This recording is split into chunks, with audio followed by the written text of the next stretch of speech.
Saya mendengar masyarakat bawah yang tertipu dan terjerat bunga tinggi oleh pinjaman online Ya, banyak ngomong. Saya konfirmasi baik-baik dari awal. Anda kenal nggak? Mau bayar kapan? Mau bayar kapan? Intinya mau bayar kapan? Kalau misalkan sampai sore umur udah dicabut itu ya, di bawah mas. Ratusan mahasiswa IPB yang terjerat pinjaman online. Nah, hingga 22 Januari 2021 terdapat 148 perusahaan fintech peer-to-peer lending atau fintech lending atau pinjol resmi. Seorang guru TK di Kota Malang, Jawa Timur dipecat dari pekerjaannya. Bahkan sang guru yang sudah 13 tahun mengajar ini nyaris bunuh diri karena tidak tahan dengan teror para penagih hutang pinjaman online.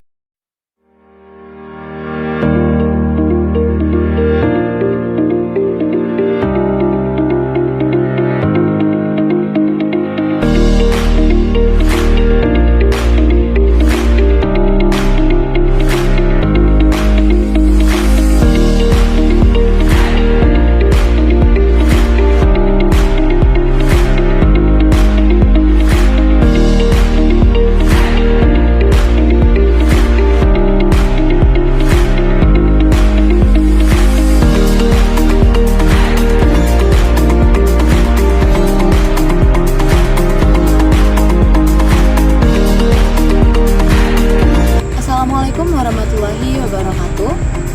Kami dari kelompok 2 yang akan membahas tentang pinjaman terkait tugas dari mata kuliah Hukum Perdata dari Ibu Lia Nuraini SHMH. Di sini kami akan menanyakan kepada masyarakat dan beberapa narasumber penting yang tentunya sudah berpengalaman langsung di dalam topik yang akan kami bahas kali ini.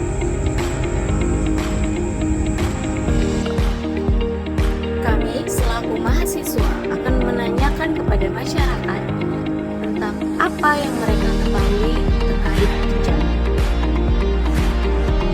Pinjaman online. Ya, benar, pinjaman online. Jadi pinjaman online ini bantuan finansial dari lembaga keuangan melalui online aplikasi.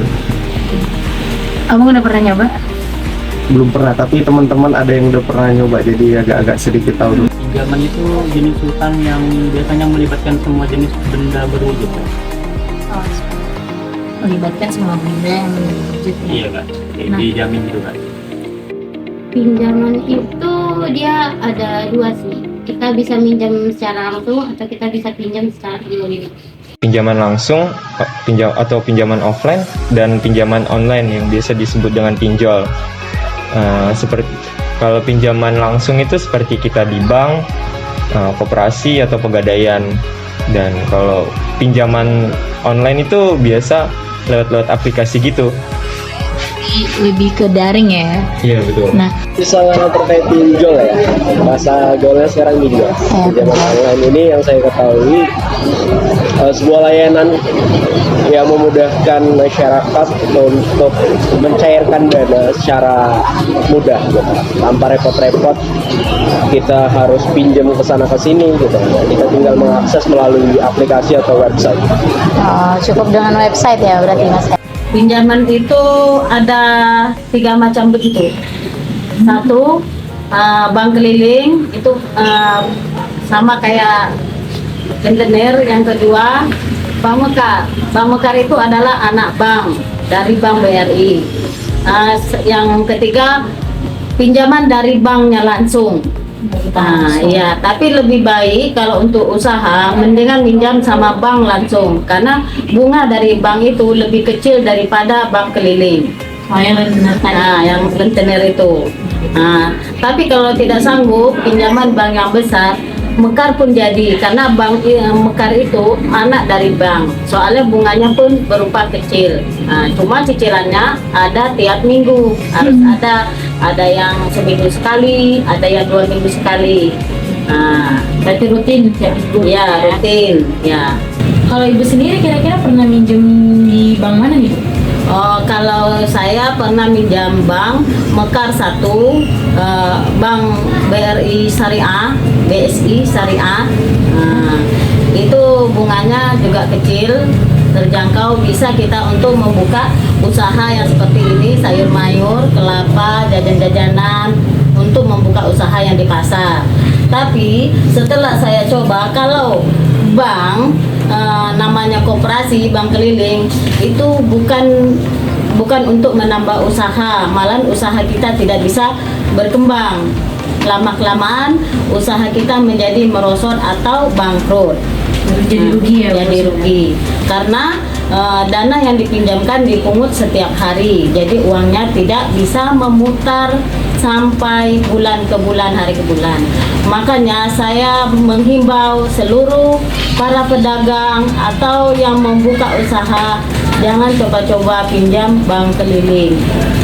Nah, bukannya tidak bagus, tapi dia bisa bikin kita bangkrut karena bunganya terlalu besar, terutama yang kedua kita uangnya juga bisa untuk besar karena dipungut setiap hari.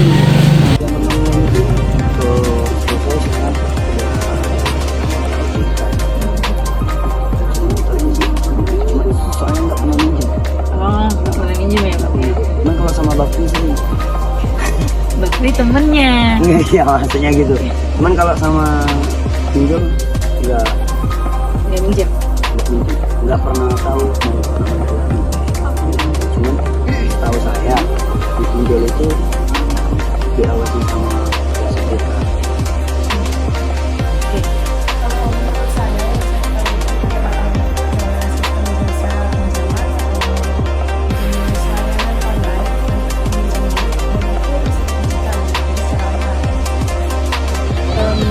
Pinjaman online itu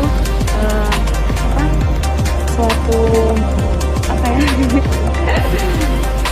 mempercepat kita dalam melakukan uang, dalam jalan utama untuk cepat dapat uang. Pinjol dijelaskan sendiri karena pinjol itu pinjaman uang tapi melalui online. Jadi data diri Bapak diminta dan mereka bisa mengakses HP Bapak.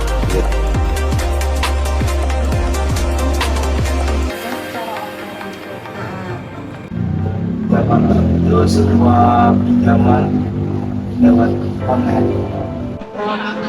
Pinjaman online itu merupakan cara meminjam uang dengan cara online melalui aplikasi atau media-media.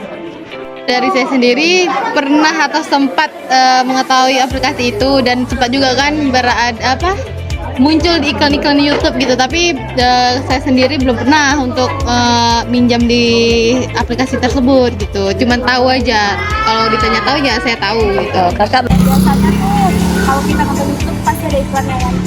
Mungkin saya tahunya dari situ sih. Menurut saya pinjaman online itu adalah yang dikeluarkan finansial yang dikeluarkan pemerintah secara daring. Bagaimana sih sistem dari kinerja pinjaman itu sendiri? Tergantung Kak. Soalnya pinjaman online itu ada dua, ada yang ilegal, ada yang legal. Nah jadi kalau misalkan yang legal itu kita harus mengikuti sesuai prosedur. Jadi mereka meminta tagihan itu tidak secara paksa. Sementara kalau ilegal, dampak negatifnya itu banyak, seperti bunga terlalu besar, terus diteror debt collector lah gitu ya. Jadi ada teror-meneror ya kalau yang ilegal. Karena kan mereka aplikasi ilegal juga kan, jadi nggak ada kayak prosedurnya gitu. Kinerjanya sih kurang tahu nggak. Kinerja dari pinjaman itu sendiri. Kalau pinjaman online dan yang Offline juga dari iya, yang offline dari bank, abang tahu nggak bedanya? Wah, tahu saya nih ya Kak, yang online itu lebih mudah Kak, karena cuma melibatkan KTP biasanya Kak, sama wajah orang pemiliknya. Oh, untuk ini ya, autentikasi Iya, biasanya. benar. Kalau yang legal sendiri abang nggak tahu? Kalau legal itu ya itu udah memiliki izin dari OJK kali Kak, kalau legal. Oh, langsung dari OJK, berarti ya memang yang ilegal ini nggak ada izinnya dari OJK Iya. sama sekali. Tapi biasanya yang online juga ada dari OJK juga. Oh, tergantung berarti. Shopee itu kita minimal tuh harus daftar Shopee Pay dulu karena dia ada dua sih, ada pinjaman kita beli barang dulu baru kita cicil atau kita berupa uang nih. Jadi kita harus daftar Shopee Pay dulu. Terus kita harus sering berbelanja juga di Shopee-nya gitu. Karena kalau misalnya akun baru, kalau akun lama pun kita nggak daftar di Shopee Pay-nya susah. Kita nggak bakal dikasih gitu. Jadi kita harus daftar dulu, terus kita mungkin sering belanja di situ. Nah, untuk pinjamannya itu di Shopee Pay itu ada pilihannya, ada pinjam. Jadi di situ tuh yang berupa uang. Jadi untuk meminjam di situ tuh kita hanya modalnya KTP sama identitas wajah aja. Oh, jadi memang mudah ya Kak untuk persyaratannya? Kalau menurut saya lebih worth it yang secara langsung sih, karena kita bisa datang langsung dengan proses yang kita ketahui dan gimana tata caranya nanti setelah kita meminjam, dengan yang langsung ditangani oleh ahlinya, kita diajarin gitu tanpa harus ribet-ribet lah gitu. Berarti menurut abang sendiri kalau pinjaman yang offline itu lebih baik ya daripada pinjaman online? Lebih aman sih. Ya lebih aman karena biasanya yang online ini data diri gampang tersebar mungkin ya bang.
Mungkin kalau menurut abang sendiri kinerja dari pinjaman online itu gimana ya? Yang saya ketahui untuk pinjol sendiri kinerjanya, ya mungkin kita tinggal mengakses dari aplikasi atau website. Kita di situ tinggal mengisi data diri kita seperti nama, tanggal lahir dan kontak nomor telepon kita atau kontak terdekat. Apa itu nggak bahaya ya bang kalau misalnya sempat data pribadi milik kita itu tersebar ke dunia maya? Sebenarnya bahaya sekali, khususnya dari pinjol-pinjol yang ilegal, yang mereka tidak terdaftar di OJK. Ya, karena yang saya ketahui itu mereka bisa mengakses semua kontak pribadi kita, baik dari yang sering kita hubungi atau akses dari keluarga. Zaman online ini dendanya terlalu besar, bunganya besar gitu, jadi kayak kurang bagus lah. Menurut saya pinjol itu sangat kurang efektif karena melihat dari bunga yang dibayarkan ketika kita pinjam itu sangat besar, jadi mungkin itu salah satu kekurangan dari pinjol tersebut. Nggak tahu sih karena belum nyoba, cuman kayaknya sih kalau sistem pengertiannya itu bagus sih. Misalnya kalau yang minjem nggak punya duit di rumah, Jadi secara online aja. Secara online aja. Karena kan pinjol kan. Iya betul. Kecuali kalau bakri. Kan sebenarnya dalam perspektif Islam itu kan dalam pinjaman online itu sebenarnya nggak boleh kan, haram gitu kan, karena bunganya tinggi. Tapi kembali lagi kalau yang butuh itu betul-betul kayak butuh, mungkin kayaknya boleh ya mungkin. Ya mungkin boleh ya. Mungkin boleh. Sistem kerjanya itu kalau mau pinjol itu ya dia itu harus ada registrasi atau pendaftaran berita kayak KTP, nomor KK, sama domisili kita tempat kita tinggal, alamat, sama pekerjaan kita, sama slip-slip gaji kita juga. Kalau sistem kerjanya ya yang saya tahu dia dimulai dengan mengisi data, lalu kita disuruh letakkan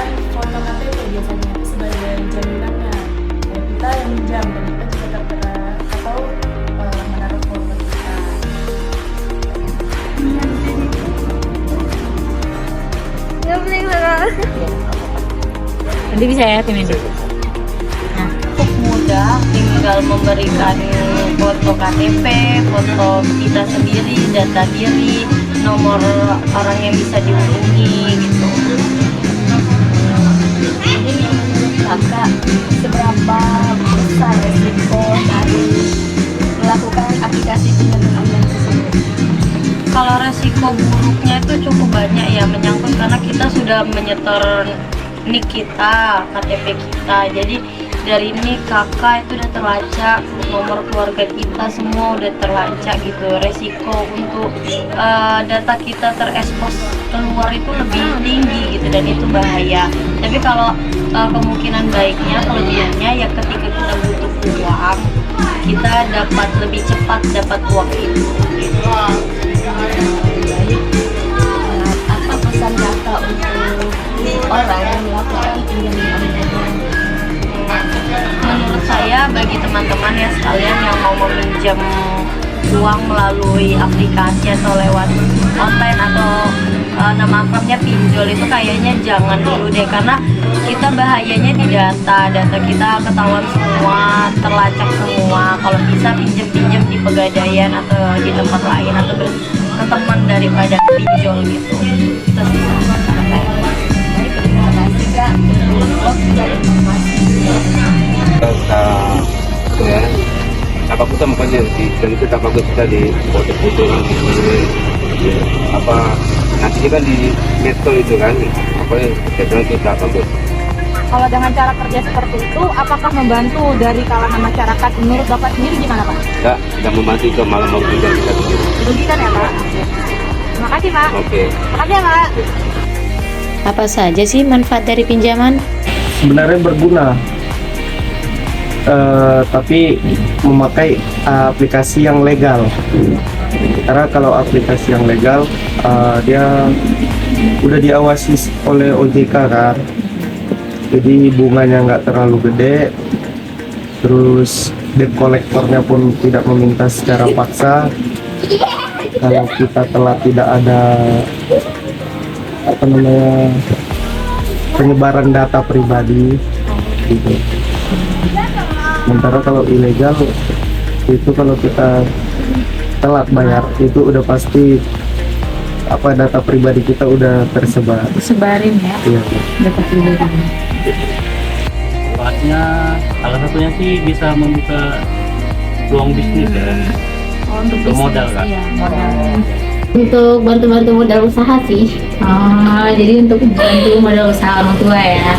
Jadi bukan yang belanja untuk foya-foya ya? Enggak dong.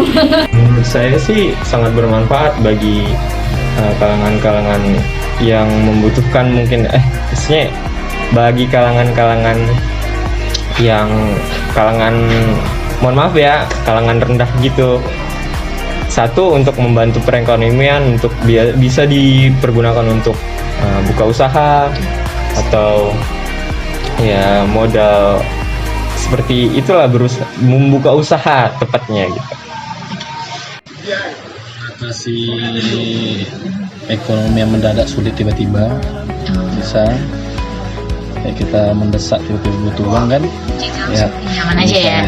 Jadi solusi ya sebenarnya. Oh jangan. Abang sendiri belum pernah pinjaman gitu? saudara kayak aplikasi itu belum pernah. Yang aplikasi belum ya? Iya sih.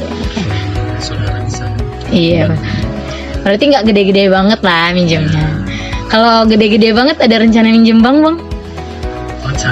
Rencananya ada. Merit kan. Aduh, buat merit. Terus lagi bisa kuliah minjem kan? Iya benar bang, benar. Biar nggak ada beban pikiran juga ya. Ya oke. Itu pilihan kedua sih. Pilihan buat kebutuhan. Iya.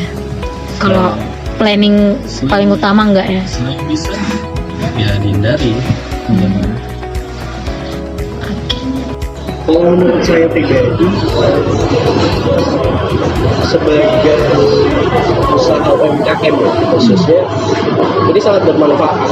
Karena kalau kalau misalnya sebelumnya kita mengajukan pinjaman online, ya, itu kita harus mengurus melalui RT RW, ya kan, domisili, lalu ke kecamatan atau kelurahan, baru kita akses ke layanan bank yang kita tuju. Itu prosesnya seperti itu. Tapi kalau misalnya di pinjaman online yang saya ketahui, saya baca, ya kita tinggal melengkapi data diri kita, lalu kita pilih kebutuhan dari pinjaman itu sendiri, lalu masa jangkaan waktu pinjaman itu berapa. Jadi sebenarnya kalau yang pinjaman online ini lebih memudahkan ya ibaratnya. Jadi banyak juga orang-orang yang melakukan pinjaman ini karena mereka butuh. Benar. Ya bukan sembarang minjem ya. Kalau yang saya rasakan, kalau dari bank, saya rasakan itu buka usahanya karena kita bayarnya sebulan sekali. Cara bayarnya pun sebulan sekali, jadi usaha itu uangnya bisa muter setiap hari, bisa berkembang, dan hasil dari keuntungan itu kita bisa cicil untuk bayar bank atau dikumpulkan setiap hari. Tapi kalau koperasi keliling atau bank keliling, kita tidak bisa ngumpul keuntungan karena setiap hari dipungutnya gitu. Menurut saya sih enggak ya, karena kalau kita pinjam itu semakin banyak ininya bunganya. Jadi kalau misalnya masyarakat yang ekonominya kurang terus minjem ke pinjol atau dan sebagainya, kalau misalnya udah minjem terus bunganya besar, mereka makin kesulitan ekonomi. Kalau menurut saya sangat-sangat tidak bermanfaat, karena menurut saya itu jadi beban tersendiri bagi orang yang meminjam tersebut, apalagi kalau ekonominya kurang. Jadi menurut saya kalau misalnya yang kurang terus lagi butuh banget, saran saya jangan ke pinjol, karena menurut saya itu akan menyulitkan dia lagi. Terima kasih ya Kak waktunya. Enggak bermanfaat nih Mbak. Malahan malah menjadi kayak misalkan kan sekarang anak muda sekarang banyak kan yang di online, online. Pikirannya bagian Bayar judi online tadi ya. Judi online tadi. Jadi kurang bermanfaat sih. Kalau menurut saya ada manfaatnya, ada juga ada sisi negatif dan positifnya. Jadi kayak menguntungkan sama merugikan. Karena menguntungkan ya dia dengan mudahnya mendapatkan uang, sedangkan ruginya itu yaitu bunganya tinggi.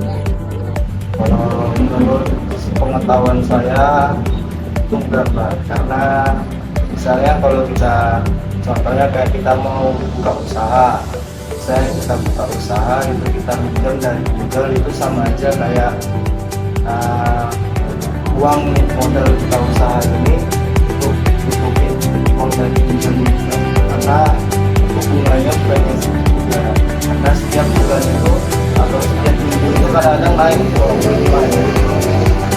Kalau dibilang manfaat untuk tapi ya kita harus mengedukasi diri sendiri. Misalnya kita coba ya pasti ada gimana. Kalau kita minjem ya tahu lah.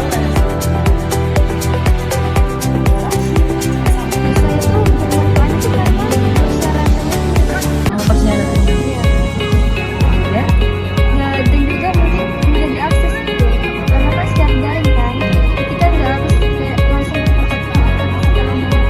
mau pinjam.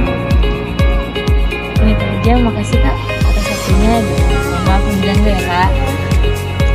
Tidak masalah kalau kalian semua itu mau melakukan pinjaman online, tapi pinjaman yang bertanggung jawab, dan pastinya apa yang kalian pinjam itu sesuai dengan budget yang kalian miliki. Jangan asal-asal pinjam berapa nanti tidak mampu membayar. Jadi jadilah peminjam yang bijak dan sesuai budget kalian. Apakah Anda pernah meminjam sebelumnya? Kalau saya sendiri sih belum, cuma sempat mau ada rencana, cuma saya mau lihat lagi. Kayak menurut saya masih punya tempat lain.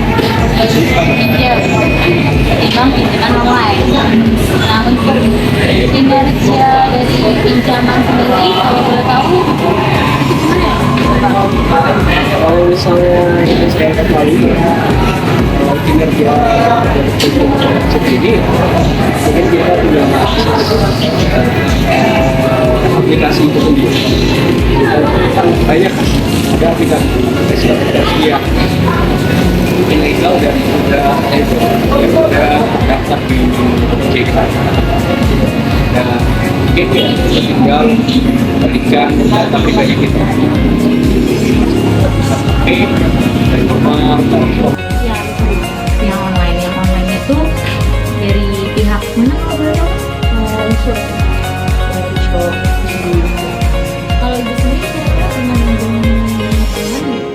oh, kalau saya pernah minjam bank Mekar 1, bank BRI Syariah, BSI Syariah. Itu bunganya juga kecil, terjangkau, bisa kita untuk membuka usaha yang lebih sayur sayur, kelapa, jajan-jajanan, itu membuka usaha yang di pasar.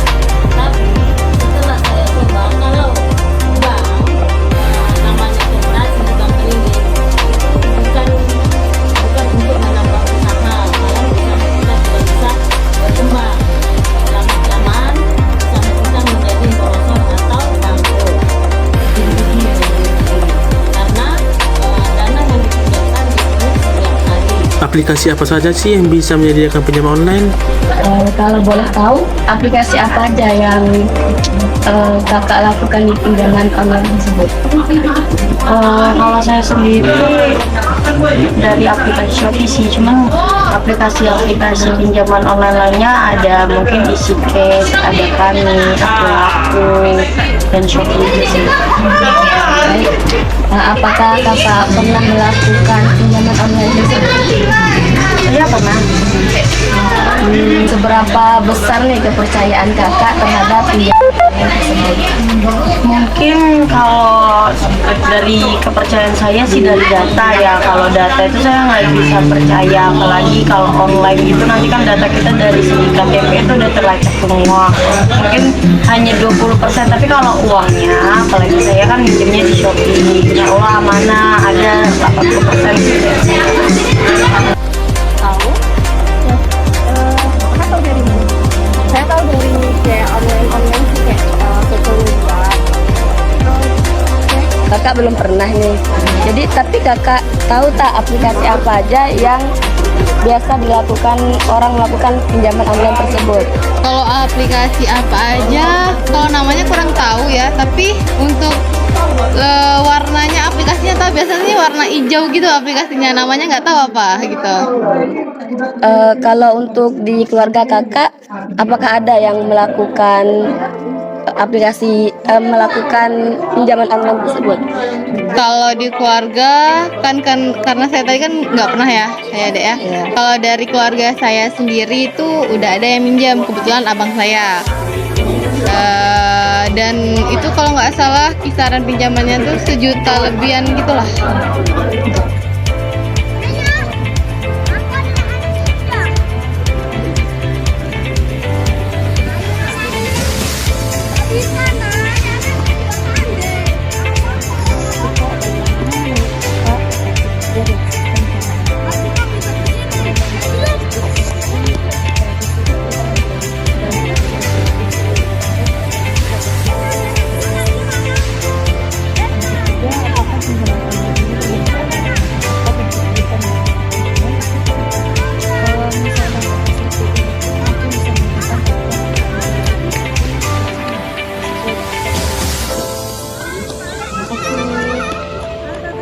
Dari jawaban beberapa narasumber kita, dapat kita ketahui bahwasannya beberapa masyarakat tentunya memiliki pengalaman langsung di lapangan terkait pinjam meminjam baik itu secara online maupun offline. Dan di sini tak lupa juga kami menghadirkan salah satu pegawai bank dari dan untuk nama serta instansi tentunya akan disamakan. Assalamualaikum warahmatullahi wabarakatuh. Di sini saya Anissa Alif Munaria sedang bersama salah satu pegawai dari Bank BPR di Tanjung Pinang. Untuk identitas beliau kita samakan. Dan di sini saya ingin menanyakan kepada Bapak, biasa disebut Bapak siapa Pak? Sebut saja Bapak Andi. Oke, kita sebut saja Bapak Andi. Nah, Bapak Andi, di sini saya ingin menanyakan beberapa pertanyaan kepada Bapak selaku Bapak orang yang berkecimpung di dunia perbankan. Nah, pertanyaan pertama, kira-kira Bapak bisa menjelaskan nggak nih secara garis besar dari bidang dan jabatan pekerjaan Bapak saat ini? Pertama, bidang yang saya kuasai saat ini itu adalah bidang perbankan di mana tempat saya bekerja ya. Oke. Yang mana perbankan ini sendiri itu adalah segala sesuatu yang meliput baik itu lembaga, aktivitas dan proses yang terjadi di bank. Oke. Untuk jabatan saya sendiri, sekarang saya menempati jabatan sebagai analis kredit. Analis kredit itu bertugas sebagai pihak yang menganalisa apakah calon debitur ini layak untuk diberikan pinjaman atau enggak. Kira-kira proses analisa itu sendiri berdampak untuk pemberian pinjaman itu sendiri atau gimana ya Pak? Sangat berdampak. Kalau kita nggak bisa analisa calon debitur ini layak atau enggak, kemungkinan kedepannya itu bakal memiliki risiko yang sangat besar bagi perusahaan tentunya ya. Karena kalau kita nggak memfilter calon debitur, banyak nanti calon debitur yang nunggak yang kita terima gitu loh. Jadi memang proses analisis ini sendiri sangat penting untuk banknya sendiri. Iya betul. Untuk pertanyaan kedua, kira-kira bagaimana nih Pak prosedur dan ketentuan pemberian pinjaman pada nasabah? Untuk prosedurnya di tempat saya itu termasuk mudah. Yang pertama ya KTP dia sendiri dan kakak dia juga kakak keluarga. Kalau dia ada istri atau ada suami itu wajib melampirkan KTP dan KTP pasangannya juga ya. Okay. Lalu yang berikutnya di bank kami ada ketentuan jika dia ingin meminjam di atas 100 juta itu wajib menghadirkan NPWP. NPWP itu sendiri apa ya? Nomor pokok wajib pajak. Itu harus dihadirkan? Oh iya, wajib. Selain dari identitas dirinya sendiri. Ya, betul. Lalu kalau dia tidak berdomisili di Tanjung Pinang, dia wajib mengeluarkan untuk melampirkan surat domisili bahwasanya dia tinggal di Tanjung Pinang. Biarpun KTP-nya contoh KTP Anambas, KTP Kabupaten Lingga itu wajib harus membuat surat domisili. Domisili ya. Nah kalau misalnya kira-kira dari sabar ya Mas sedikit. Itu acuan apa jaminan. Nah untuk jaminan sendiri Pak, kira-kira untuk meminjam nih di bank Bapak, apakah berpengaruh pada nilai dari jaminan itu sendiri atau tidak? Sangat berpengaruh ya. Pertama, kalau gunanya contoh ya, kami pada dasarnya bank-bank yang di Tanjung Pinang ini, khususnya bank BPR, itu pada umumnya menerima agunan sertifikat rumah, sertifikat tanah kosong gitu aja, dan satu lagi sertifikat bangunan tapi dia ruko gitu, bukan rumah tinggal. Dan juga ada BPKB mobil, BPKB motor gitu. Kalau untuk SK dari provinsi sendiri apakah boleh menjadi agunan di bank Bapak? Untuk menjadi agunan asli itu tidak bisa. Tapi untuk menjadi agunan tambahan, agunan istilahnya untuk menambah kepercayaan bank bahwasanya dia berani mempertaruhkan jabatannya, itu boleh saja gitu loh. Kan biasanya ada itu PNS, SK, PNS ya, itu boleh saya lampirkan, sebagai bukti bahwasanya dia berani menjamin dirinya gitu loh. Dia berani yang betul-betul dia kooperatif, dia bertanggung jawab gitu loh untuk bersiap membayar angsurannya, membayar kewajibannya ke depannya gitu. Kalau apa sih nih Pak kira-kira yang dilakukan pihak bank sendiri kalau misalnya nasabah itu tadi lari atau tidak bertanggung jawab atas kewajiban yang seharusnya dia lakukan? Pertama, kalau misalnya pihak nasabahnya itu debiturnya itu enggak, tapi dia belum kabur, itu ada namanya pihak debt collector yang bakalan bertugas untuk memberikan surat peringatan. Ada surat peringatan. Jika surat peringatan ini sebagai surat peringatan ketiga, mau nggak mau agunan bakalan ditarik oleh pihak bank, gitu loh. Nah, tapi kalau dia kabur sendiri, pihak bank berhak untuk mempublikasikan nama debitur itu sendiri gitu loh. Jadi identitasnya dibuka. Iya. Dan nanti untuk ke bank-bank lain, jika dapat debitur ini sendiri, bank lain bakalan memblocklist gitu loh. Dia sebagai calon nasabah. Calon debitur gitu. Oh, calon debitur. Kalau orang yang meminjamkan pinjaman, maksudnya orang yang bakal meminjam, itu namanya debitur. Kalau orang yang hanya menabung dan melakukan deposito di bank, itu namanya nasabah. Nah, jadi itu tadi bedanya antara nasabah dan debitur. Nah, untuk dari debt collectornya sendiri Pak, apakah ada gitu SOP-nya saat menagih debitur yang ada. Cuman untuk saya jelaskan itu tidak bisa karena itu menyangkut rahasia perusahaan. Jadi pada intinya tugas debt collector adalah untuk menagih rumah-rumah debitur jika mereka telah bayar gitu, telah bayar angsuran. Setelah dia yang harus mengawasi dan memantau debitur untuk tidak lupa membayar angsuran gitu loh, harus membayar angsuran tepat waktu. Pertanyaan terakhir nih Pak, bagaimana sih cara menetapkan limit maksimal dari pinjaman kepada debitur itu tadi? Oke, ini peraturan tiap bank BPR beda ya. Tapi untuk BPR saya bekerja itu ada standarnya. Untuk gunanya sertifikat tanah kosong ada namanya sistem taksasi dulu. Kita paham dulu taksasi ya. Taksasi adalah batas standar ya.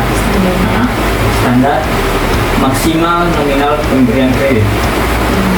Contoh, untuk nilai pasar ya, harga pasar agunan sertifikat tanah kosong ini itu adalah 150 juta, maka 30% dari 150 juta itulah batas standarnya pemberian kredit dia gitu. Oke. Lalu ada juga taksasi untuk sertifikat yang dia ada rumah. Tanah ada rumah gitu loh. Tanah ada rumah. Oke, itu taksasinya 80%. Yang tadi 70%, kalau tanah kosong doang itu 80%. Plus bangunan. Iya, 20%. Oke. Lalu ada juga agunan BPKB. Untuk BPKB kendaraan seperti motor sendiri ya, sudah motor, itu hanya 70% taksasinya. Sedangkan 70%. Sedangkan untuk mobil itu 80%. Oke. Lalu bank kami juga ada menyediakan agunan untuk bilet deposito. Ini. Kalau ada nasabah, pertama tahu dulu bilet deposito itu apa? Bilet deposito. Betul. Itu apa ya Pak? Bilet deposito itu misalnya gini ya, saya contohkan ya sebagai satu ya contoh. Si A itu memiliki duit sebesar 500 juta, dia ingin mendepositokannya ke bank. Oke. Setelah dia mendepositokan ke bank, pihak bank akan mengeluarkan sebuah slip itu namanya bilet deposito. Nah, bilet deposito ini sudah diakui secara hukum ya. Oke, memiliki nilainya seharga dengan apa yang disetor. Kalau yang disetor 5 juta itu berarti nilainya seharga 5 juta. Oke, sudah paham ya bilet deposito ya. Taksasi untuk bilet deposito sendiri adalah 100%. 100%. Iya. Apa yang dia masukkan segitu harga nilainya. Tapi kembali lagi ya, taksasi nggak ditolak ukur. Oke, bisa saja taksasinya mungkin, contoh ya bilet deposito ya, itu itu 100%. 100% dari 100 juta kan 200 juta sendiri kan. Tapi dia ingin minjam 50 juta aja, nggak apa-apa. Itu terserah diri sendiri gitu loh. Oke, kaset itu hanya sebagai standar minimal, standar umum lah, yang sebenarnya sesuai dengan standar ketentuan bank sendiri gitu loh. Tapi kalau melebihi itu namanya jatuhnya dispensasi. Itu harus ada kesepakatan khusus sih yang dilakukan bank dengan pihak debitur gitu. Nah, kalau menurut Bapak nih, kan Bapak udah banyak bertemu dengan para debitur, baik dari latar belakang pekerjaan atau mungkin usia. Nah, kira-kira saat mereka hendak meminjam uang ke bank Bapak, apa yang mereka jaminkan atau berapa kira-kira batas maksimal yang mereka minta? Untuk biasanya paling sering itu ya, itu agunan sertifikat rumah dan sertifikat tanah kosong. Oke, ada juga beberapa sertifikat ruko. Ya, sama aja sih sebenarnya. Cuman yang membedakan itu kita melihatnya dia itu rumah biasa atau ruko ya. Kadang kalau ruko kita harus melihat juga di sekitar ruko itu apakah agunannya dekat dengan Pertamina atau enggak, dekat dengan wilayah yang sempit atau enggak, agunannya itu berada di wilayah yang sempit untuk, maksudnya nggak bisa lewat mobil atau enggak gitu loh. Jadi itu bernilai juga terhadap nilai agunan itu sendiri. Dari segi-segi yang tadi disebutkan? Iya. Nanti bahkan ada pihak yang namanya appraisal. Appraisal itu adalah dia yang bertugas untuk menilai agunan itu sendiri. Appraisal itu adalah dia yang bertugas untuk menilai agunan itu sendiri. Jadi dia ngecek. Dia bakalan turun ke lapangan, melakukan survei terhadap agunan itu sendiri gitu loh. Apakah agunan ini masih layak, misalnya masih layak untuk dijual kembali ke depannya jika debiturnya bertahan atau enggak gitu loh. Iya gitu. Biasanya kalau debitur yang meminjam ke Bapak sendiri, ke bank Bapak, kira-kira biasanya berapa Pak paling tinggi? Paling tinggi nggak bisa jadi tolak ukur ya. Kadang itu relatif sih. Karena kalau debitur PT atau perusahaan itu pasti minjamnya gede. Saya pinjamnya lumayan tinggi ya. Kalau istilahnya debitur kayak biasa, kayak masyarakat pada umumnya, ya kebanyakan pada minjam untuk kredit pembelian mobil sih. Pembelian mobil. Ya. Gini ya bang, mau bank manapun, rata-rata bakalan kerjasama dengan pihak dealer. Dealer mobil lagi. Iya, baik itu dealer mobil atau dealer motor ya. Nah, nanti prosedurnya gini, dealer, jika ada nih orang yang mau beli mobil ke dealer, maka dealer akan menghubungi pihak bank, khususnya marketing bank itu sendiri. Nah nanti kalau sudah dihubungi pihak marketing bank ini yang bakal bertugas untuk memintai KTP, KK, pokoknya segala bentuk prosedur-prosedur yang harus dikumpulkan ya sebelum mengajukan permohonan kredit gitu loh. Nah, jadi setelah pihak marketing melakukan wawancara dengan pihak calon debiturnya, nah, setelah semua data dikumpulkan, mereka akan melakukan survei sama appraisal tadi. Untuk menilai agunannya.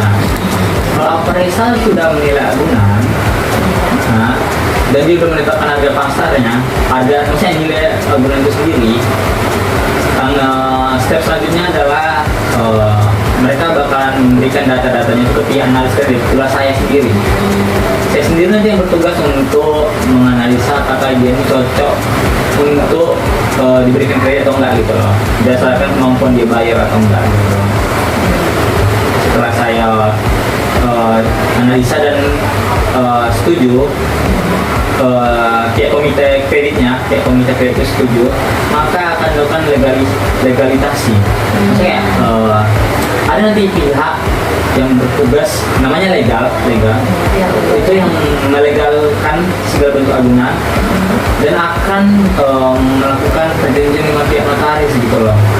Untuk nanti pas proses akad kredit pihak notaris yang bakalan melakukan pengikatan terhadap agunan tersebut gitu loh. Nah, kalau udah dikasih secara hukum, mau nggak mau debiturnya bakal dikasih secara hukum gitu loh. Jadi kalau dia tidak bertanggung jawab, ya hukum akan bertindak gitu. Mungkin itu saja pertanyaan dari saya. Kurang lebihnya saya mohon maaf. Terima kasih atas waktunya Bapak Andi. Sekian. Assalamualaikum warahmatullahi wabarakatuh. Bagaimana penjelasan dari anggota kelompok kami? Simak video. Adapun kekurangan dari pinjaman online yaitu sebagai berikut. Yang pertama, sistem bunga harian. Sistem pembayaran bunga pada pinjaman online itu terhitung harian, sehingga jumlahnya menjadi lebih besar. Apabila tenor yang Anda pilih singkat, mungkin jumlah bunga ini tidak akan terasa besar. Tetapi jika kebetulan Anda mengambil tenor yang cukup lama, maka biaya bunga ini akan terasa lebih besar dan berat. Yang kedua, jumlah suku bunga tinggi. Tingkat suku bunga yang tinggi ini disebabkan oleh perusahaan yang meminjamkan dana juga tidak mau mengambil risiko karena proses pengajuan dan pencairan yang mudah. Jadi, sebelum Anda memutuskan untuk meminjam dana online ini, sebaiknya pikirkan kembali bagaimana cara membayar jumlah bunga yang tinggi tersebut. Yang ketiga, data pribadi bisa disalahgunakan. Data pribadi Anda sudah ada di perusahaan yang meminjamkan dana secara online tersebut. Tetapi, jika Anda tidak membayar pinjaman dana dengan benar, maka Anda bisa dirugikan dengan data pribadi yang bisa saja disalahgunakan. Namun, cara ini biasanya dilakukan oleh perusahaan pinjaman online yang ilegal atau tidak berizin. Yang terakhir, didatangi penagih jika tidak membayar pinjaman. Nasabah yang tidak bayar pinjaman dengan tepat waktu atau menunggak hingga beberapa bulan akan terkena resiko ditagih secara langsung oleh pihak perusahaan. Padahal pinjaman ini dilakukan secara online, tetapi penagihan dilakukan dengan cara datang ke rumah. Seharusnya tagihan juga dilakukan dengan secara online saja. Pada dasarnya, sistem peminjaman ini diciptakan untuk mempermudah kebutuhan finansial masyarakat. Namun, masyarakat juga harus berhati-hati terhadap pedok pinjaman online yang ternyata ilegal. Untuk mengantisipasi hal itu, masyarakat bisa mengikuti anjuran dari Otoritas Jasa Keuangan atau OJK untuk hanya menggunakan pinjaman online yang legal. Baiklah, kali ini saya akan menjelaskan mengenai pinjaman online. Nah, apa itu kelebihan dari pinjaman online? Salah satu kelebihan dari pinjaman online itu ialah prosesnya mudah dan cepat. Mengapa demikian? Karena kamu hanya perlu melakukan pengajuan pinjaman kepada fintech lending melalui aplikasi atau website. Nah, dengan demikian masyarakat di kalangan sekitar ini pastinya akan terbantu karena tidak perlu mendatangi lokasi pelayanan tersebut. Mengapa kita sering mendengar jika beberapa pengalaman masyarakat di kalangan kita ini bahwasanya pinjaman online itu merupakan peminjaman uang dengan cara mudah dan cepat. Nah, salah satu faktor atau alasannya ini karena jika masyarakat di kalangan kita ini meminjam di salah satu instansi seperti bank, pasti banyak syarat-syarat atau berkas-berkas yang harus masyarakat kita tadi lengkapi terlebih dahulu. Ada beberapa daftar aplikasi pinjaman online yang bisa digunakan oleh masyarakat kalangan kita ini. Yang pertama ada Money, yang kedua ada Shopee Pinjam, yang ketiga ada Aku, dan yang keempat Kredito, serta yang terakhir yaitu Kredit. Ada undang-undang yang mengatur tentang pinjaman online. Jawabannya tentu saja ada, yakni Undang-Undang Nomor 19 Tahun 2016 tentang perubahan atas Undang-Undang Nomor 11 Tahun 2008 tentang informasi dan transaksi elektronik atau Undang-Undang ITE. Juga bisa digunakan untuk menjerat perbuatan penyelenggaraan peminjaman online tersebut. Beberapa pasal, yakni pasal 29 dan pasal 45B. Di sini saya akan menarik kesimpulan dari tugas kami mengenai pinjaman online yang apakah ini berkaitan ataupun memberikan efek yang bagus terhadap generasi bangsa.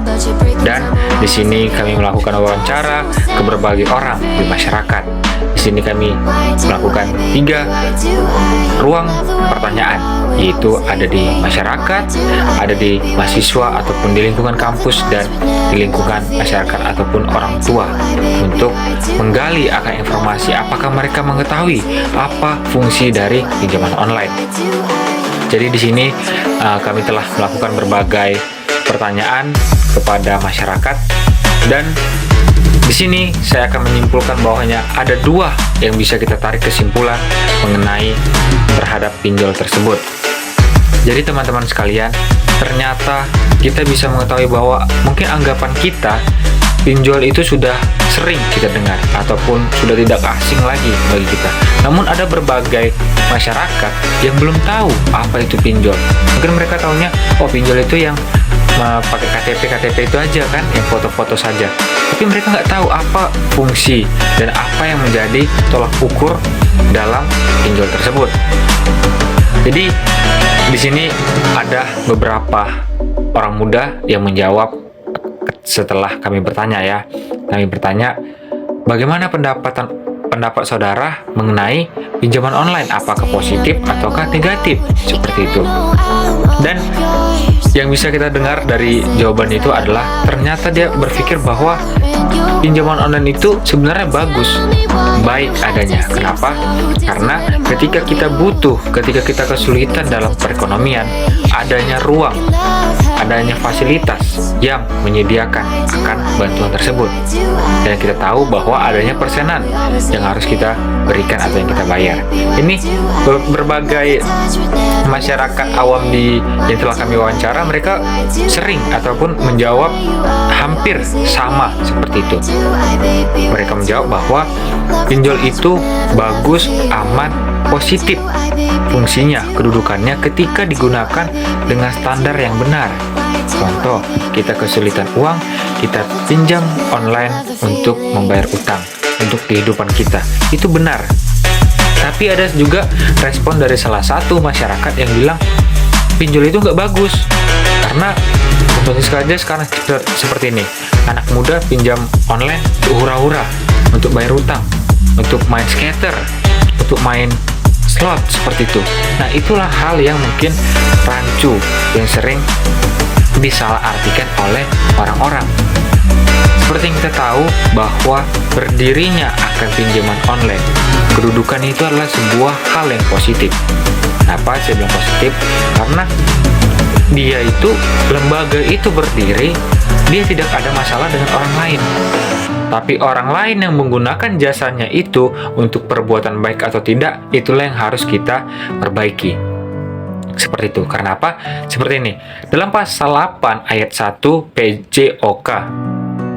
POJK 2022 menjelaskan bahwa penyelenggaraan usaha LPBBTI atau pinjol harus terlebih dahulu memperoleh izin usaha dari OJK. Oke, ini kita garis bawahi.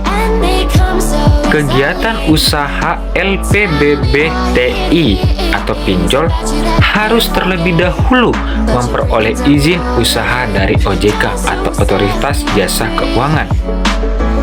Jadi bisa kita tarik kesimpulan bahwa pinjaman online yang legal adalah LPBBTI yang ada izin dari OJK. Oke? Makanya ketika badan itu adanya izin dari OJK, berarti itu adalah badan pinjaman online yang resmi, yang baik. Karena seperti yang kita tahu, adanya pinjaman online yang melanggar undang-undang atau yang melanggar akan etika dalam menagih utang, seperti itu. Contoh, kita yang telat bayar, terus mereka menagihnya itu dengan apa? Omongan kasar, men-share foto kita yang vulgar, terus mencet nomor-nomor yang ada di WA kita. Itu hal yang salah, seperti itu. Itulah yang disebutkan bahwa tidak adanya izin dari OJK. Kenapa? Karena kalau saja ada izin dari OJK, maka perbuatan untuk menagih utang itu tidak ada seperti itu. Kenapa? Karena seperti di undang-undang kita juga tidak ada yang mengatur akan orang nggak bayar utang pinjaman online dia akan dipidana, nggak ada seperti itu. Jadi inilah yang ditakutin sama aplikasi pinjaman online itu. Ketika kita meminjam dan kita tidak membayar, kita itu tidak ada masalah seperti itu. Kita nggak bisa dipidana, kita nggak bisa dihukum. Jadi itulah yang membuat berbagai aplikasi melakukan hal dalam melakukan menagih utang seperti biar kita membayarnya. Tapi kembali lagi bahwasanya pinjol ini adalah positif. Ya, di sini maksud saya bilang positif bukan berarti langsung kita besok langsung pinjam online, bukan. Tapi kedudukan fungsinya ketika kita manfaatkan dengan sebenar-benarnya akan melakukan atau akan memberikan intensitas dan fleksibel dalam kehidupan kita. Sehingga ketika kita memerlukan uang yang cepat, kebutuhan yang mungkin mendesak, kita melakukan itu, ya wajar-wajar saja, boleh-boleh saja ketika mendesak. Digarisbawahi, terdesak, bukan harus kita meminjam. Contoh, kalau kita pun butuh uang dan kita sudah cari kemana-mana nggak ada pinjaman, terus kita keluar pinjol, oke. Tapi kalau misalnya masih ada jalur yang lain, kita pilih jalan yang baik. Kenapa? Karena pinjol tersebut memiliki persyaratan gitu kan, harus bukti administrasi, foto KTP dan sebagainya. Itu yang mungkin kita orang awam takut membagikan data diri kita seperti itu. Jadi di sini adalah yang dapat kita tarik kesimpulannya kembali bahwa pinjol itu positif ketika kita menerapkan prinsip-prinsip yang baik. Seperti yang saya jelaskan, kita pinjam untuk kebutuhan, bukan untuk gaya-gaya seperti untuk menaikkan standar hidup. Nah, itu yang salah. Kenapa? Dan karena kita nggak bisa menyalahkan aplikasi ketika kita pinjam online terus kita nggak bisa bayar, mereka menagih, terus kita yang marah-marah. Keseringan seperti itu kan, kita pinjam, kita yang lebih galak. Nah, itu yang salah. Jadi ketika kita melakukan, kita harus siap bertanggung jawab atas konsekuensi yang ada. Nah, seperti itu. Dan di sini juga saya telah melakukan riset berbagai aplikasi yang resmi seperti aplikasi Ada Kami, Rupiah Cepat, dan EasyCash. Itu adalah sebuah aplikasi atau platform yang resmi atau telah dibawain atau telah diawasi oleh OJK. Jadi kita tidak perlu takut dalam melakukan peminjaman di sana. Tapi kembali saya menganjurkan ketika kita perlu mendesak, baru kita ambil jalan pintas pinjam online. Kenapa? Ingat, ketika kita sekali terbiasa tergiur akan uang, itu akan membawa kita ke dalam terjerumus ke dalam hutang yang lebih besar. Seperti yang dijelaskan tadi, berbagai masyarakat yang kami wawancarai berbicara bahwa keseringan kita nanti minjem, kita itu akan menjadi terbiasa. Oh, bisa pinjam kok, nanti kayak pinjam sini nutup sini, pinjam sini nutup sini, jadi itu terus pekerjaannya. Itulah yang dibilang berbagai anak-anak muda atau mahasiswa yang lain kami wawancarain mengatakan bahwa pinjol itu tidak baik. Tapi itulah yang harus kita pikirkan. Efeknya itu ketika kita melakukan, kita harus tahu apa konsekuensinya. Jangan kita menyalahkan lembaganya ataupun instansinya seperti itu. Kita harus lihat juga bagaimana kita yang melakukannya seperti itu. Ketika kita melakukan itu, meminjam itu, ya kita harus membayar, bertanggung jawab seperti itu. Dan kepada juga anak-anak muda, seperti yang kita tahu bahwa zaman sekarang begitu banyak, begitu canggih, dapat menghasilkan uang secara instan. Nah, itu jangan tergiur hanya dengan pinjam online, terus saya buat ini nanti uang saya bertambah. Nah, itu salah gitu. Tapi kembali lagi, pinjol tersebut ada undang-undangnya, ada legalitasnya, bahwa ketika aplikasi itu telah mendaftarkan diri kepada OJK, berarti telah berizin dan diperbolehkan untuk melakukan usaha tersebut. Tapi ketika tidak adanya izin tersebut, itu perlu dipertanyakan apakah itu resmi atau tidak resmi seperti itu. Dan kalau tidak resmi, kita sudah tahu bahwa data diri kita bahaya dan sebagainya.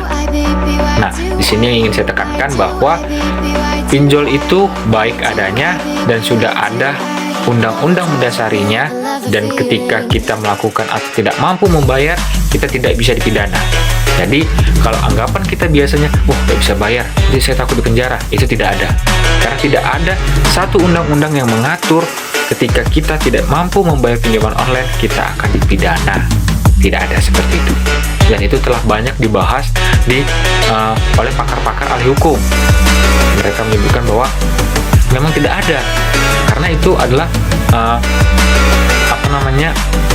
perjanjian pribadi seperti itu. Ibarat kalau di hukum perdata, dia batal demi hukum, karena memang nggak ada hukumnya seperti itu. Kalau kita mengadu, nggak ada juga dasar yang menjadi patok dalam mengadu tersebut. Jadi seperti itu. Jadi untuk teman-teman yang telah mendengarkan, menonton ataupun mendukung hasil dari penelitian kami, wawancara kami, marilah kita membuka pikiran kita agar kita bisa berpikir lebih baik, lebih matang akan apa yang bisa menjadi prinsip kehidupan kita, sehingga pola pikir, perilaku, serta hal tindakan yang akan kita ambil itu seirama dengan apa yang menjadi aturan yang sudah ada. Jadi kita hidup di negara hukum, kita patuhi hukum, dan jangan hanya dengan adanya jaminan. Itulah beberapa hal yang dapat kami sampaikan. Terima kasih kepada para narasumber dan masyarakat yang telah berkontribusi dalam pembuatan tugas ini. Sekian, wassalamualaikum warahmatullahi wabarakatuh.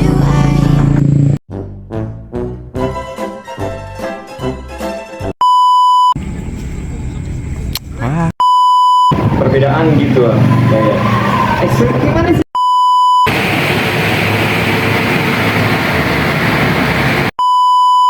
Pinjaman online